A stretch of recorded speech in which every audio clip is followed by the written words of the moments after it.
Dalam sejarah umat manusia, hanya ada satu peristiwa ketika bom atom dijatuhkan. Bukan sekali, tapi 2 kali. Dan di antara jutaan korban yang jatuh, ada satu pria yang selamat dari keduanya.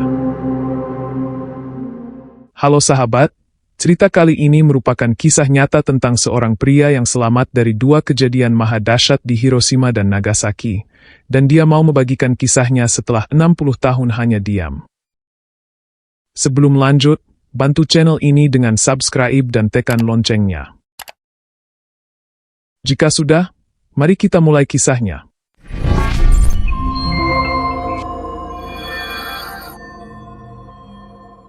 Namanya Tsutomu Yamaguchi. Ia bukan tentara. Ia bukan ilmuwan. Ia hanya seorang pekerja biasa. Tapi hidupnya menjadi saksi bisu dari kengerian yang tak seharusnya pernah terjadi. Ini adalah kisah nyata tentang bagaimana seorang manusia bisa menghadapi 2 neraka dalam hidupnya, dan masih memilih untuk percaya pada perdamaian. 6 Agustus 1945. Pagi itu, langit Hiroshima cerah. Tsutomu Yamaguchi, yang saat itu berumur 29 tahun, sedang bersiap untuk kembali ke kota asalnya, Nagasaki, setelah menyelesaikan tugas kerja selama 3 bulan. Sekitar pukul 8.15 pagi, langit tiba-tiba meledak menjadi cahaya putih. Yamaguchi menoleh ke atas dan hanya sempat melihat kilatan yang membelah langit. Sebuah ledakan yang disebut-sebut lebih terang daripada 1000 matahari.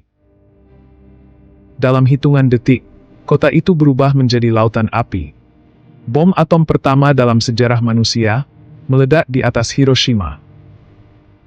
Dalam hitungan detik, suhu di bawah titik ledakan mencapai ribuan derajat Celcius. Gelombang kejut menyapu kota, bangunan hancur, dan api membakar segalanya.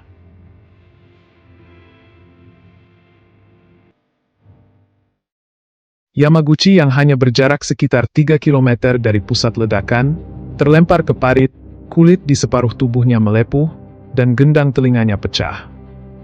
Namun, ia hidup. Dengan tubuh terbakar dan luka parah, Yamaguchi merangkak keluar dari reruntuhan. Ia menyaksikan kengerian. Orang-orang dengan kulit yang menggantung, kota yang mendidih, bayangan manusia terbakar menempel di dinding dan langit yang menjadi gelap. Hiroshima telah hancur. Dalam kondisi nyaris tak sadarkan diri, ia menghabiskan malam di tempat perlindungan seadanya. Di malam yang sunyi, ia tidur di antara reruntuhan. Dunia telah berubah, dan ia adalah satu dari sedikit yang tersisa. 2 hari kemudian, Yamaguchi kembali ke Nagasaki. Luka di tubuhnya belum sembuh. Tapi ia hanya ingin pulang.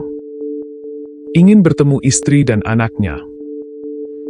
Di kantornya, ia menceritakan apa yang terjadi di Hiroshima. Tapi tak ada yang percaya. 1 bom bisa hancurkan 1 kota, kau pasti berhalusinasi, begitu kata mereka. 9 Agustus 1945. Saat Yamaguchi sedang berdiri di depan atasannya, sekali lagi, langit menyala putih. Bom kedua dijatuhkan di Nagasaki.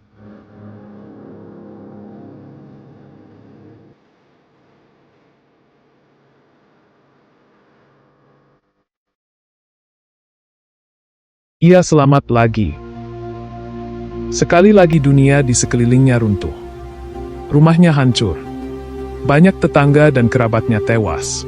Tapi istri dan anaknya selamat, karena mereka sedang berada di tempat perlindungan.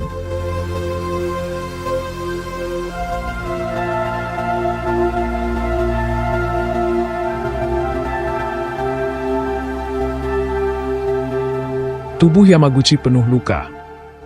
Tapi luka paling dalam, tak terlihat dari luar. Trauma, kesedihan, dan kenangan yang tak bisa dihapus.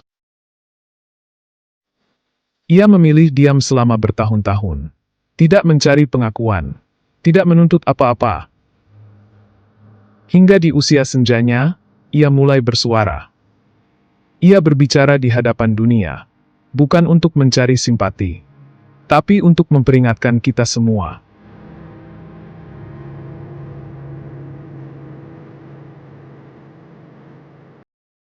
Pada tahun 2006, ia mulai berbicara di forum-forum perdamaian dan menulis surat kepada pemerintah dunia. Ia menjadi simbol hidup dari bahaya senjata nuklir. Baru pada tahun 2009, pemerintah Jepang secara resmi mengakui Yamaguchi sebagai penyintas dari kedua bom atom. Sebuah pengakuan yang datang lebih dari 60 tahun setelah peristiwa itu terjadi. Tidak ada yang seharusnya mengalami ini lagi.